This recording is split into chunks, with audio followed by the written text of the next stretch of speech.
Welcome to Bring Us Back, bringing back common sense to the American people.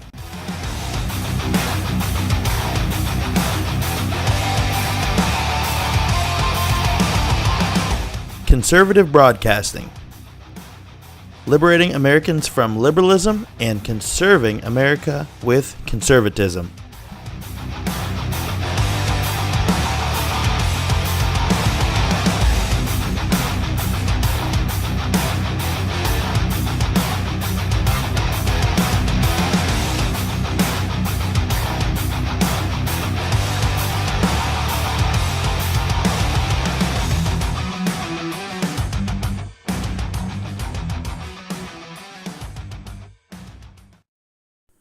Welcome to Bring Us Back.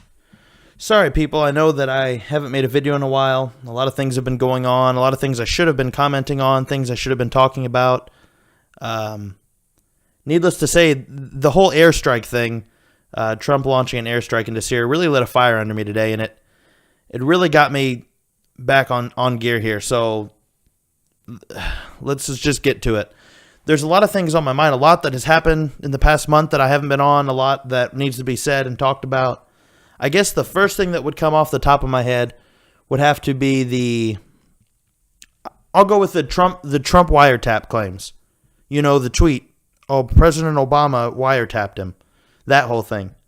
So now, originally when this first came out, the media's response to his claims were, there are no facts to back up these claims, and the president has told a lie.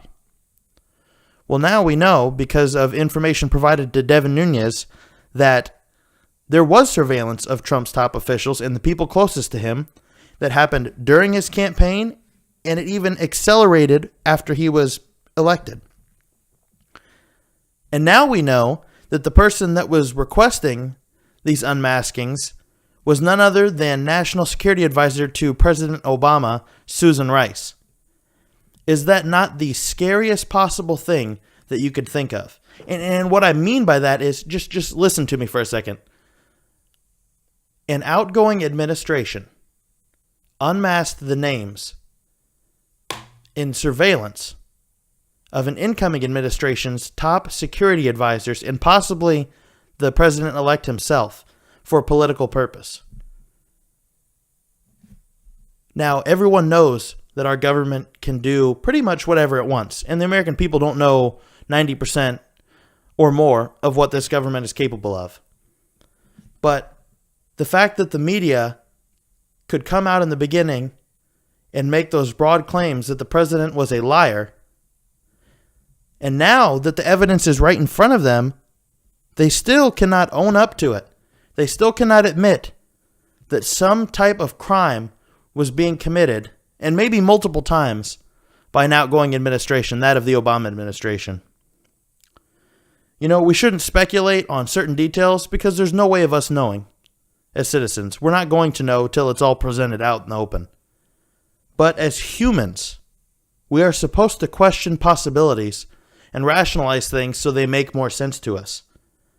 Do people actually think the Obama administration could not spy on Donald Trump and his associates? They have mosquitoes the sizes of, they have drones the size of mosquitoes. What about a few weeks ago when it was revealed that the CIA can hack through people's smart TVs and watch them in their homes? Now, I'm not suggesting that they do this, although they probably do. Oh, there I go suggesting it. But the point is, they can do whatever they want when it comes to surveillance. And there's many ways of hiding it. They can say a FISA warrant this, a court that, a yada, woulda, bada. If you're the president of the United States, you could pretty much do, when it comes to surveillance, whatever you darn well please. I mean, let's be realistic. The powers of the government are so far beyond our knowledge, we just don't even know. Can Americans truly trust their government to be honest about these claims?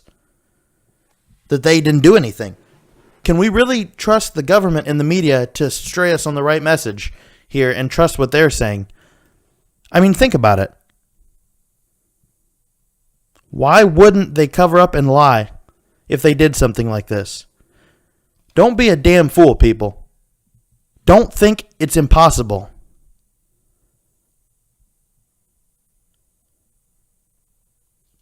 So where does this lead? No government trust? What does that mean? We have no trust in our government. Trump is an agent of change in the world. And what do I mean by that? We have no trust in our government. We know they are capable of very shady things, from the highest level up. That's been proven with the Susan Rice allegations. Well, it's actually Susan Rice truths. So think about that. Trump is an agent of change. And by that, what do I mean? We have never seen a president like this. Obama did a lot of public appearances. He did a lot of staged things, a lot of videos, it looked like propaganda, if you really want to ask me. Videos that made him look likable and made him look more acceptable to the American people. Every presidency is going to do that. But what Trump does is a little bit different from the rest in that he goes live, he tweets, he does a lot of things to let the American people know what he's thinking. He's behind closed doors and he's keeping the right information classified that needs to stay classified. But I don't think we have ever seen someone so open about their feelings and about their hopes and dreams for America in a genuine way like we do Donald Trump, whether you agree with him or not. That being said, he has revealed some of the sneakiest and scariest things from the highest levels of our government by tweeting about this Susan Rice thing. That's what I mean by agent of change. Within reason, he is exposing this corrupt Washington society. But he is also a politician. When it comes down to it, yes, he's the billionaire. He got the blue collar vote. He broke down the blue wall. He spoke right to the people. He funded his campaign. And I've written about that and I've talked about that and I get that. But at the same time, he is the president of the United States, which means he is now a politician. He is not beneath corruption. He is not beneath corruption or complacency. We have to hold his feet to the fire. The whole Obamacare repeal, that was a mess. Personally, that was probably Rinso Prebios, whatever his name is, and Paul Ryan, the two establishmentarians that are in Trump's ear, pushing that bill, which was a terrible bill. So we need to hold his feet to the fire. We need to make sure Obamacare is repealed and then replaced. We need to build a wall. He has to build that wall. It's not only about national security anymore. It's about promises made to American people and whether those still mean anything. He has to fix the VA. That's one thing I want to talk about. I support Donald Trump and I support his presidency and I support a lot of things that he does and almost everything he does. But one thing that I haven't heard him talk about since being elected is fixing the VA. He does a lot of flights. He goes here. He goes to Mar-a-Lago. He does the golf. He does the Wounded Warrior thing at the White House, which is all great. It's all beautiful. But how about you fire up that Air Force One and you land in Denver or you land somewhere where there was one of these VA hospitals that is being terribly taken care of, where the veterans are dying on stretchers. And how about you walk through there and you make your presence known? Donald Trump can tweet something and it will reach hundreds of millions of people around the world and in our country. So why can't he go to these VA hospitals with his cameras around him and let the American people see what is going on inside of these VAs and hold Congress accountable to fixing a lot of the problems that are in these VAs? Trump can bring light to so many situations, and he talked about veterans' problems a lot during his campaign. Now, it's time to do something about it as President of the United States. Wouldn't it be wonderful to see him fire up that jet, fly it somewhere where there's a VA that is being decimated, and walk through it and shake hands with the veterans and personally bring change to these areas of our government? We need to hold his feet to the fire. Tax cuts. This Obamacare thing with Paul Ryan, that was terrible. Now it's time to capitalize on tax cuts. It's time to stop worrying about stepping on the Democrats' toes and get it done. We are the highest tax nation in the world, corporate-wise. It is insane to think about. And you wonder why he won the presidency, because so many businesses left, and he's going to make a business-friendly environment and hopefully create more jobs. That's the goal. So we need to hold his feet to the fire when it comes to tax cuts. And that also, in return, will bring job production. And everything else promised. If we don't do anything, nothing will be accomplished. We have to hold his feet to the fire. Yes, we need to support him. We need to back him. But we cannot be complacent. Now, he's not going to get 100% of everything he promised done. I think that would be impossible. Although he probably thinks it could happen. But what we need to do is hold his feet to the fire on the key issues, and then possibly we can make America great again. That's a possibility. But we have to be very stern with him. And we have to fight some of these outside forces. We have to fight liberals who have no logic whatsoever other than they hate Donald Trump, which is not a reason for opposing his policies. Just because you don't like him doesn't mean you can change our view. So we have to hold his feet to the fire, but we have to stay supportive. You know, I've been reading a book lately called Trump's War by Michael Savage. Michael Savage is a phenomenal conservative talk radio show host based out of San Francisco. He's been doing it for years. He is the greatest. He is the man on the microphone. He has the largest streaming audience, and he has the voice that helped get Donald Trump elected. And he just had a book release called Trump's War. And it was number one on the New York Times best-selling list for weeks. I'm not sure if it still is, but just like most of his books, they're bestsellers, and he's a best-selling author. And one thing that's very interesting in this book, and the whole book is interesting, honestly, but one part that really stood out to me was somewhere around, it's page 207. I'm looking at it now. I have it in my hands. He talks about George Soros and all the groups that George Soros has been funding with his money that are obviously left-leaning, and they are aimed at pushing democratic and very, very liberal policies. Now, you may think, oh, okay, yeah, every conservative has it out for George Soros. But this is fact right here, people. And I kid you not, when I say I'm looking at 1, 2, he has 4 pages here. It took 4 pages of his entire book to list how many groups that have either been funded or are currently being funded by George Soros and his money. And you know what? I'm going to go ahead and read them all to you. It's going to take a while, but I'm going to read it just to show you what we're up against as conservatives in this country. Some of the groups being funded by George Soros here. Advancement Project, Air American Radio, All of Us or None, Alliance for Justice, America Coming Together, America Votes, America's Voice, American Bar Association Commission on Immigration Policy. There's a beauty. American Bridge 21st Century, American Civil Liberties Union. We've all heard of that one, ACLU. American Constitution Society for Law and Policy. American Family Voices, American Federation of Teachers, American Friends Services Committee, American Immigration Council, American Immigration Law Foundation, American Independent News Network, American Institute of Social Justice, American Library Association, the American Prospect Inc., Amnesty International.